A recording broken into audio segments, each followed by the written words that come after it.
obsessed with the Winter Carnival. It's so fun. It's so fun and so different and so weird, and I love it. Great. Welcome in, everyone. 6 o'clock on your Thursday. Jason and Alicia here with you. It doesn't feel like winter outside. It doesn't at all. I know they have a lot of events outdoors, John. The parade back in my day when I was marching band, it was so cold. So this is actually great weather for it. Yeah, I mean, the parade and stuff like that are going to be great. And listen, we celebrate every year in Minnesota. Winter is one of those times of the year you never know what you're going to get. And this is the year we're going to be warm. Dense fog advisory, that's in effect until noon today. This is how it's been. You want to warm up at this time of the year? Well, this is what happens. 0.3 in St. Cloud, that's all you can see. 0.0, that's double zeros in Wilmer. That means western parts of the Twin Cities, very dense. You can see that in Buffalo, Carver, very difficult travel there. 1 isn't great. Give yourself plenty of extra time if you're hitting the doors. 1 good thing, most of us are not below freezing. So freezing fog, not an issue. We'll take a look at the potentially record-breaking warmth next week in your forecast. Megan? All right, here's the fog that we're seeing this morning, and this is the Fish Lake split in Maple Grove. There's not a whole lot to see because it's so foggy out there this morning. Make sure you've got those low beams on. Thankfully, we aren't seeing much as far as ice on the roads or anything. We are seeing some slush, though, this morning in the Anoka area on Highway 47, so something to certainly be aware of this morning. So make sure that you're, having the low beams on and also have a scraper with you just in case you do encounter some ice on your vehicle. Jason.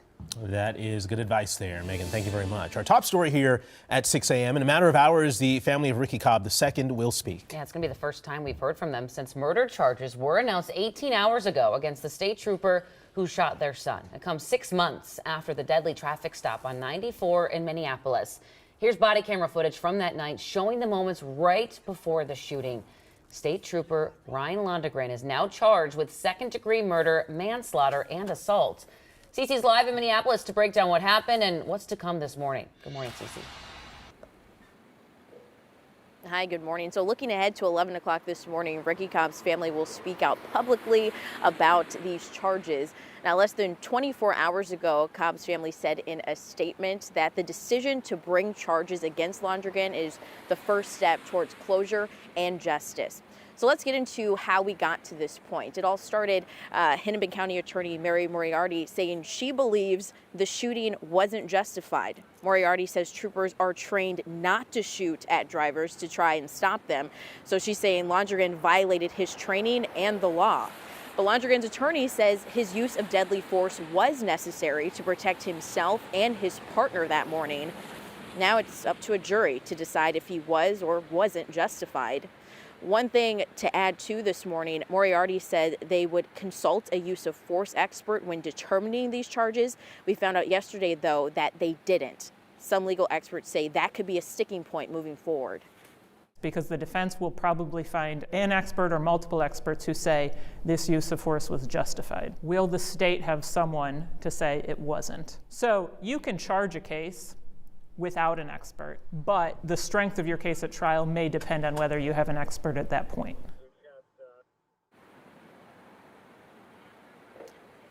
Now we're learning this morning that Londegren will make his first court appearance on Monday afternoon. Guys.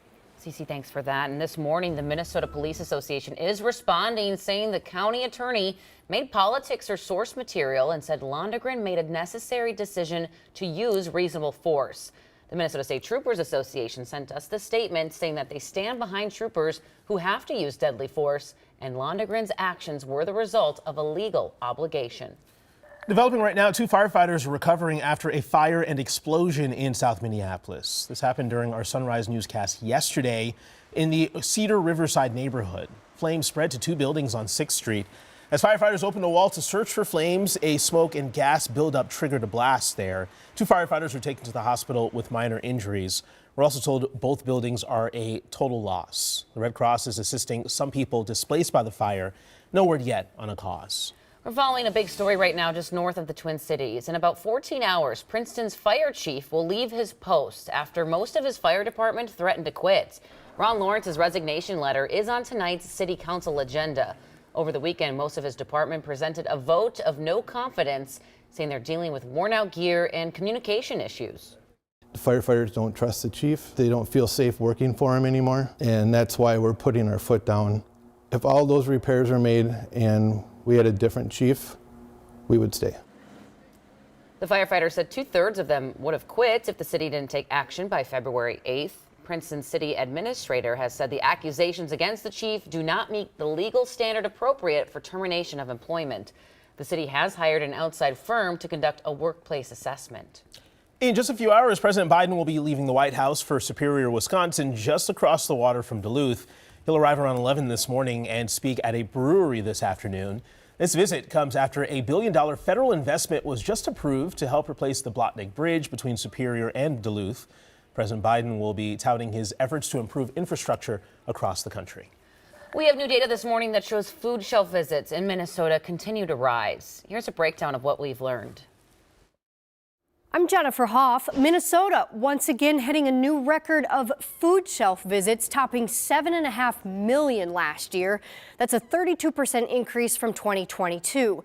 The nonprofit that tracks these trends says inflation, the end of COVID relief funds, and stagnant wages are all contributing to this unprecedented demand. The numbers could start to go down this year as more families start to benefit from free school meals that the legislature approved last year.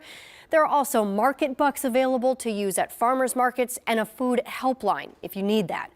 We have all that information with this story at KARE11.com. Time now 6:07. A popular Northeast distillery is facing eviction this morning, but they say it's not their fault. The owners of Tattersall Distilling in Minneapolis went to court yesterday over allegations that the business owes more than $120,000 in unpaid rent. In a court filing, the building's management company says Tattersall hasn't paid since July. Meanwhile, the distillery claims it sent the payments and their landlord didn't get them because its IT system was hacked. They say they're working right now to resolve that dispute. Some big news to share this morning for the Twin Cities restaurant scene. The prestigious James Beard Award nominations are out. There's a lot of local names on it. So this is some of the chefs and restaurants receiving national recognition. Daniel Del Prado from Porzana was nominated for Outstanding Chef. Mark Hugh over in St. Paul got the nod for Outstanding Pastry Chef or Baker. Meteor in Minneapolis was nominated for Outstanding Bar. Oro by Nixta in Northeast Minneapolis was listed for Best New Restaurant. Food writers say the James Beard Awards are like the Oscars of the food world. We're showing off what we can really do in the Twin Cities, and we have fantastic talent. We have global talent. Very good. 3 Twin Cities chefs are also up for a regional award for Best Chef in the Midwest. In April, the James Beard Foundation will narrow down its finalists, and the winners will be chosen in June.